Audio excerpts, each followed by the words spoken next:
Enterprise TV, a tradition of truth.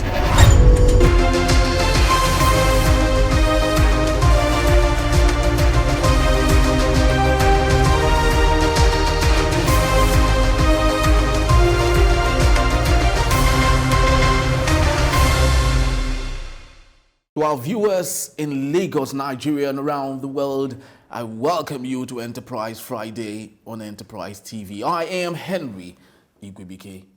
Well, it's been a full week of whirlwind, headwind, and tailwinds of political upheavals in Rivers State. Even for an avowed non-partisan watcher, the event are of the sort that create too many questions about whether this also is democracy. Well, we cannot but swim to Rivers on a day like this and trace what have become very boisterous political current and countercurrents, if you like. But first, it's our custom here. We will take a panoramic view of stories making the headlines on the national dailies before taking talking about Rivers State rather. And while we do that, please do remember to subscribe to our YouTube channel at Enterprise TV 7 and press the notification bell to get notified whenever we drop our content. And right here in the studios with me to discuss and make sense of what is available on our national dailies today is Dr. Olayinka Oyebile. He is a journalist, an author, and a political analyst. Doctor, you're welcome. Thank you very much. Enterprise Morning today. It's a pleasure to be here. Thank you for coming. And let's move straight to newspapers today. And straight up, we have Daily Trust. And the big story there says Keyamo sacks 33 aviation directors appointed by Sirika. And on the right, we have removal, not surprising, roundtable. Officials removed while overseas. The minister advised to harmonize department. And on the top sleeve of the newspaper, we have Nigeria, other developing countries spent 443 billion naira on debt servicing, World Bank. And also we have Fubara signs 2024 budget into law 24 hours after presentation. FIFA approved 30 Nigerian referees for 2024 competition. And down sleep of the Daily Trust, we have Naira scarcity. POS agent hike charges by 100%. Doctor, let's take a little dive into the main story that made the big headlines today on Daily Trust, which says Keyamo sacks 33 aviation directors appointed by Sirika. Now the question is, Keyamo was obviously part of the last government, last administration, and of course he was he knew some of these people he sacked were people he knew so very well. So why is it easy for him to do that now, knowing that some of these people, some of the directors that he sacked were people he knew to some extent? There are political connections that they have to service. Yes. So, because he knew them, he wasn't the one that appointed them. True. So, as he has become the minister now, he has also to appoint some people who are his own supporters. That is it. But in all honesty, I don't have problem with that. Where I have a problem is, are they career directors? Okay. Or they are political appointees? Because these are things we must delineate from each other. Yes. There are those who are, when you are in the civil service, there are steps of promotion that you get to. If they are career civil servants who have been promoted to directorate level, I don't see any reason why they should sack them. Okay. But if they are not, if they are political appointees, everybody knows that when a government comes in and you are appointed as a director or whatever, when that government goes, you leave. In fact, you know that is part of the problem that is that we are having in Ondo State. That is why they were thinking that the man is acting governor. When he becomes acting governor or he becomes governor, he might remove some other political appointees that have been appointed by the other governors. Yes. So if Keyamo is sacking them based on the fact that they are political appointees, and if he doesn't find them useful, because we must always make a difference, or we must always try and see what happened. Because I was not the one that appointed you. Mm-hmm. If you are good, why do I need to remove you? Okay. But we have a situation where politicians have to service their constituency. Okay. When I say constituency, I don't mean the area he came from. Yes. His constituency can be somebody in Lagos who is his friend, or who is his who was one of those who helped him. So that is what I see happening. Why those directors were sacked, as I said earlier, if they are political appointees, they all know before now that one time, their career will come to an end. But if they are career civil servants, I don't see any reason why they should be sacked.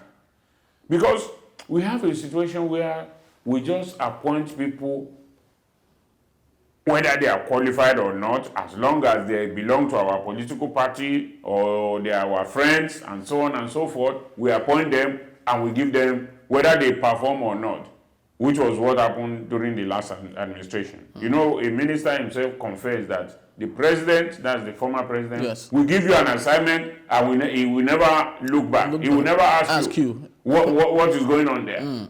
So maybe that is the way Keyamo wants to do it. You know, the president removed all those, the head of those parastatals. So it also thought that the director should go. Well, but looking at so many have questioned, the knowledge of Keyamo, especially as it concerns the ministry he is heading. As a barrister, many have questioned, his understanding of that ministry. Do you think that might be a factor? Keyamo is not only the one that is does not have knowledge, or perhaps does not have knowledge of the ministry. Mm. The truth of the matter is, you get to a particular level in life, and there are some posts that you can hold from experience. Mm. So I am not too bothered by that. Those who are saying that he's a lawyer, he's not a pilot, or he doesn't know anything about transportation and all that. For what the heck? Except for the post of Attorney General and the Minister of Justice. Mm. Look at, in Nigeria or even around the world, how many people who have been trained in particular this thing hold such ministry. It doesn't matter. Mm. The way I see it is that if you have administrative experience, the Minister of Aviation is not supposed to I wanted to say drive. He's not supposed to fly a plane.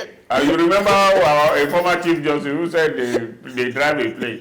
So the Minister of Aviation is not going to be a pilot. He's not going to be the one to enter the cockpit.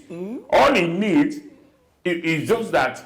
And that is why there must be key professionals in all sector areas. Yes. Who we advise him that, sir, we don't need to do this.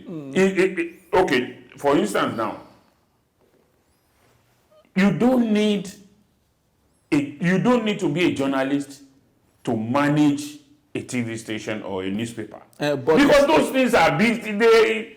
But it's Yes. still very important you are informed, you're trained, you understand. Because the reason we're asking this actually is that apart from so many others who have been appointed by Bola Ahmed Tinubu, Yes. two ministers that have stood out, the Minister of Interior and the Minister of Works, Dave Umahi, they've stood out from get-go. People understand what they are supposed to do. They understand what they are supposed to do, and the impact is being felt by Nigerians. So it seems to many Nigerians that not so much it's been, seen from the side of Mr. Keyamo.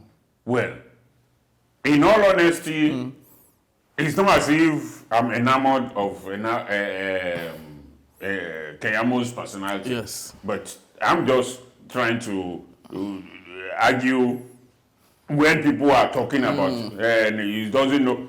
The Minister of Interior, if I have my facts correctly, I think he studied engineering or something like that. So he doesn't have to study. What does the Minister of Interior do? The Minister of Interior is like the Minister of Defense for internal affairs. So he didn't study military tactics. He's not a policeman.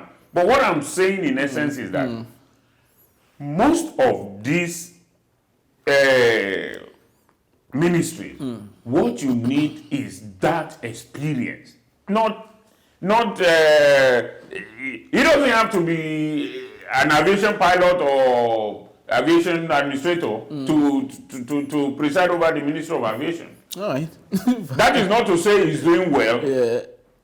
We are not talking of what his performance there now. Adi Sirika, was he an aviation man? He wasn't. And what's this loudmouth now? FFK. He was an aviation minister. So, I mean, That's true. but it's not as if they did excellently well anyway. But Yes. I don't think, do we have to look for a pilot to be aviation minister? No. Well, let's move to Nes Daily for today, and this coming from the Guardian newspaper, and our big story there says 5 commissioners resign, pro-Wike lawmakers pass a bill. And on the same newspaper, we have Nigerians free to photograph officers on duty, police. FG Ford, World Bank insists fuel subsidy is gone. Anxiety in Southeast as Supreme Court rules on Nnamdi Kanu today. Doctor, let's take a dive into what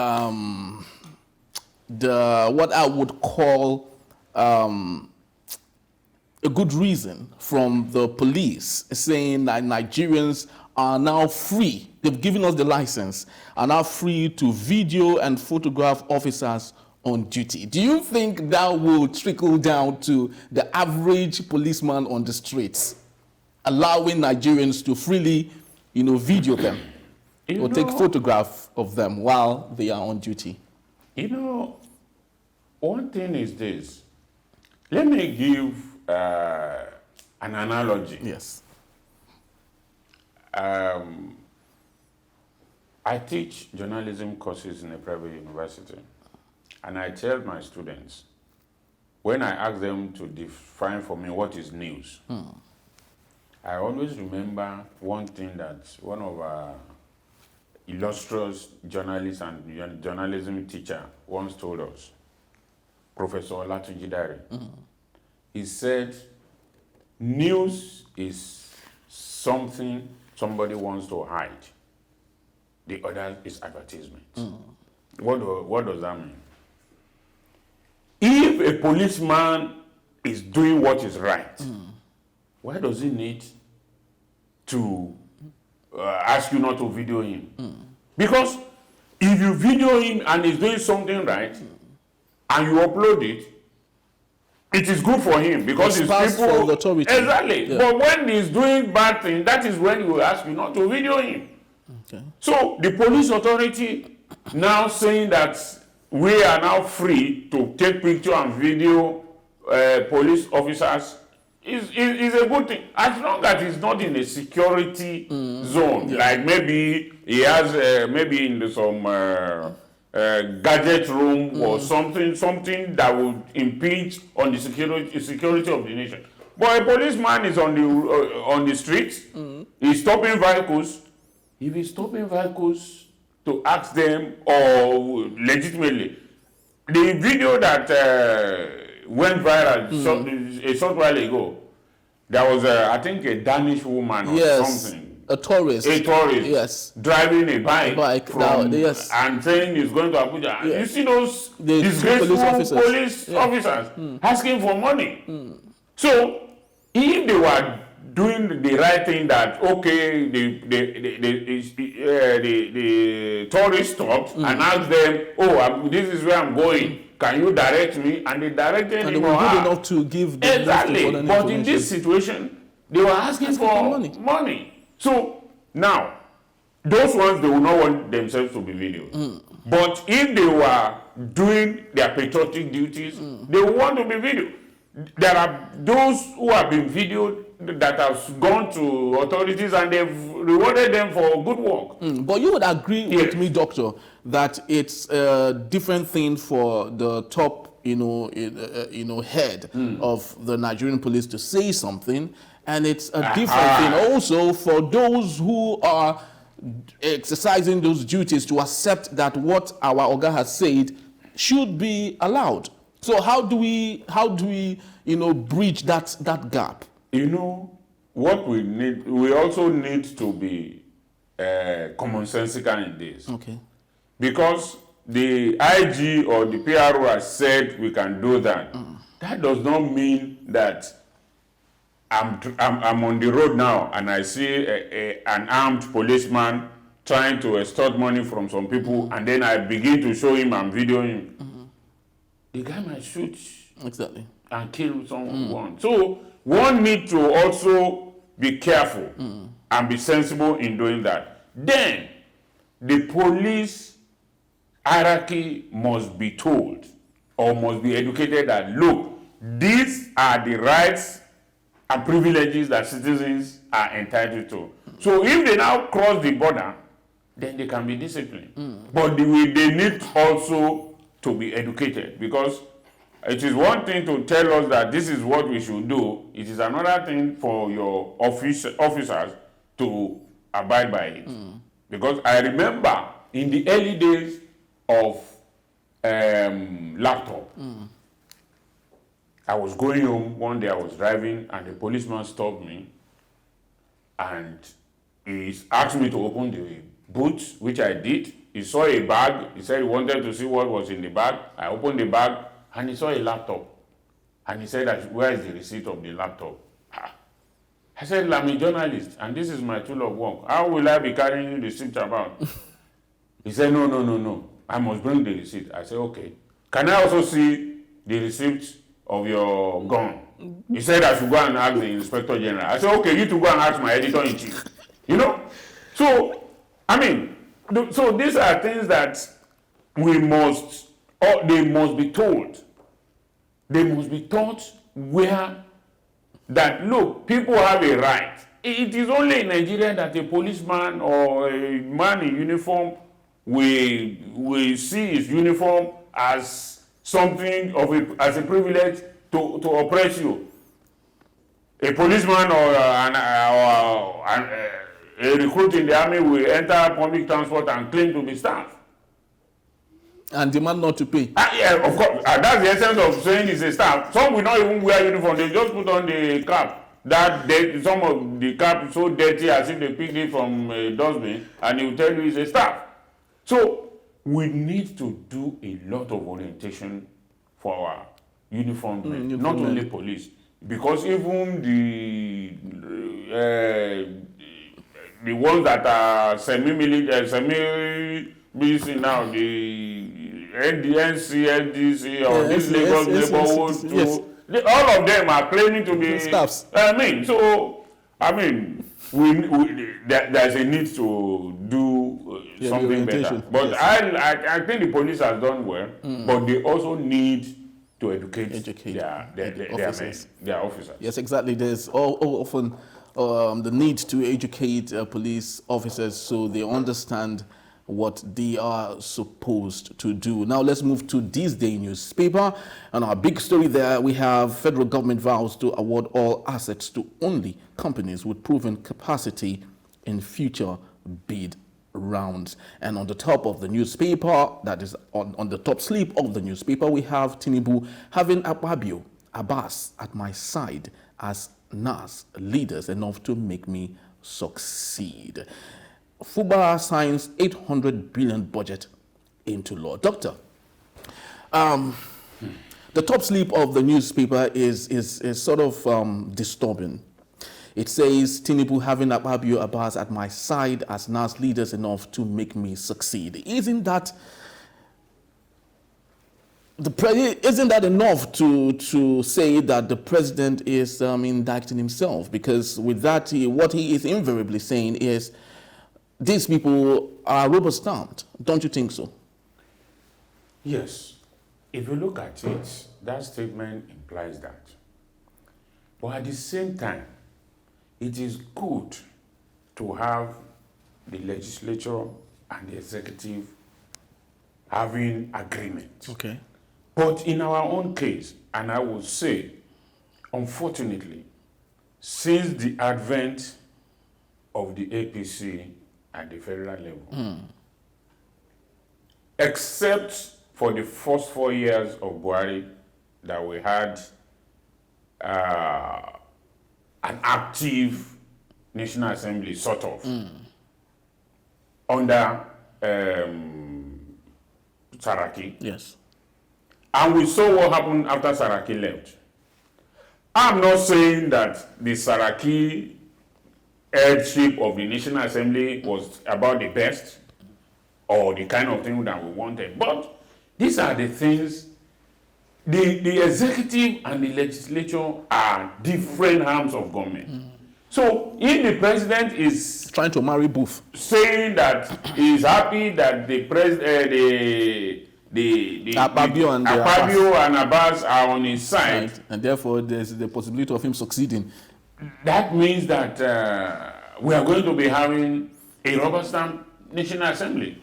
And of course, I think somehow we have seen a part of that. Few weeks to the end of the last budgetary cycle, Yes. we had a supplementary budget, which was approved with a fiat. Now, we have another budget, the real budget now, which they are considering now. And they are saying they have to make sure they pass it before the 31st of this month. I mean, so it is not the best to have an antagonistic legislature. It is also not the best to have a legislature that is subservient. For instance, the day the president went to present the budget, I was astounded by the chorus on your mandate to stand. I mean, for goodness sake, the president is the president of Nigeria. It is not. He is coming to. He came to the National Assembly as president of Nigeria, not a candidate of APC.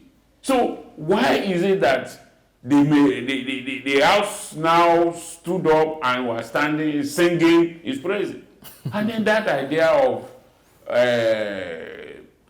presiding officers wearing a cap that fits it. It doesn't go down well with me, and I think it doesn't show as if they are really ready to work for Nigerian citizens. And if you look into the crystal ball, yes. What do you see? What do you see going forward? In all honesty, I see a subservient National Assembly because this crop of National Assembly leaders, they have not shown us that they have what it takes to take a critical look at all the issues that are involved. For instance, the president of the Senate, the way he's conducting himself, I said somewhere before that the man is conducting himself, still thinking and acting as a governor. As a governor who unpicked his own commissioners and can direct them. Exactly. And that's the way he's doing sometimes. The way, for instance, the way he appointed the leadership for the minority party, minority party. It is not the business of the Senate president to appoint leadership for the minority party. Let them do it themselves, and then they consult you. But when the LP senator was kicking against it, even a PDP senator, Alero, former governor of Kebbi State, who is a PDP member, told the Senate president that let's stand this down, then let us go and discuss it. He overruled him. And that's a man that his party was giving the leadership of the minority party, Alero. He was even telling the Senate president. So the Senate president, I think he still needs some pep up. He was a governor for 8 years, does not mean he knows what the executive and what the legislature is all about. He should, he needs to go to the School of Legislative Studies. But so some will say that Akpabio is, allegedly playing to the gallery. Nigerian politicians have a way of going for what they want and doing everything possible to ensure they get what they want. Don't you think that he is actually playing to the gallery? Of course, just like he was in PDP, he was the majority leader at some point in the National Assembly. And he just left and went to the APC because he felt at the time that his interest was being protected. So don't you think that the insignia he is wearing on the head and so many other things that he is doing is possibly Akpabio playing to the gallery to ensure that he finds himself often in the good books of Asiwaju Bola Tinubu? Of course, that's the summary of what we have been saying. Because you see, the president of Nigeria has enormous powers. In fact, as people say, the president of Nigeria is much more powerful than the president of America. Okay, can you explain that? Okay. Now, the president of Nigeria can determine who becomes what in Nigeria, whether it's a state or whatever. Constitutionally or... How many of them follow the Constitution? If we follow the Constitution of Nigeria to the letters, some of the things that are happening now will never have happened. So when I say that the Nigerian president is much more powerful than the American president is, a lot of things. I'm not talking of international, but I'm talking of the president of America in America. Not as a world power. That's if you juxtapose the authorities in the various countries, okay? Up to the point of appointing board membership in Nigeria or federal parastatal, it is the president must approve it. And how many of those? So that is why you find out that everybody wants to be in the good book of Mr. President. Why should it be that it's Mr. President that sacked the head of aviation agencies? Why not the minister is there? The minister couldn't have gone ahead with it without the president's approval. Yeah. So the president is so powerful. We have made that office of the president so powerful that everybody that wants to get to the presidency is because of that power. Before today, or before Bola Ahmed Tinubu became the president of Nigeria, we have always been talking of power restructuring, devolution of power, and so on and so forth, which was what was done in Lagos. When last did you hear that? They all get wise after the event. Obasanjo today is supporting state police, but when he was there, He said They no. couldn't allow that to happen. He's saying the democracy of the Western democracy and so on and so forth is not good for Africa. Obasanjo spent 8 years. If he had had his way, he would have spent 12. It is now that he's saying that when he was there, you see, at that point in 1999 to when he left, would have been the best time to restructure exactly, and to fix whatever it is. but they all get there. They enjoy the aroma and the ambience of power and forget what they have been preaching.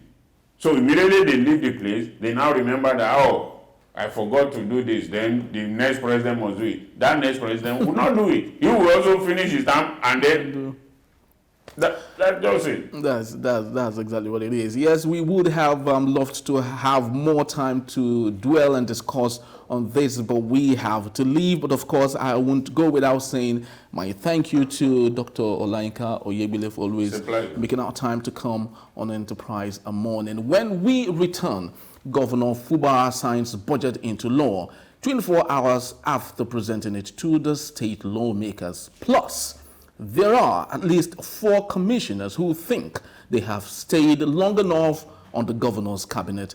I'm not sure you want to be in Governor Fubara's shoes right about now. Details when we return, please don't go anywhere. It's still Enterprise Morning.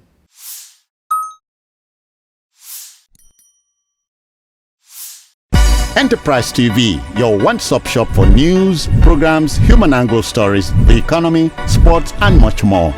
We go the extra mile to bring incredible details to you. So hop on the train now. Enterprise TV, a tradition of truth.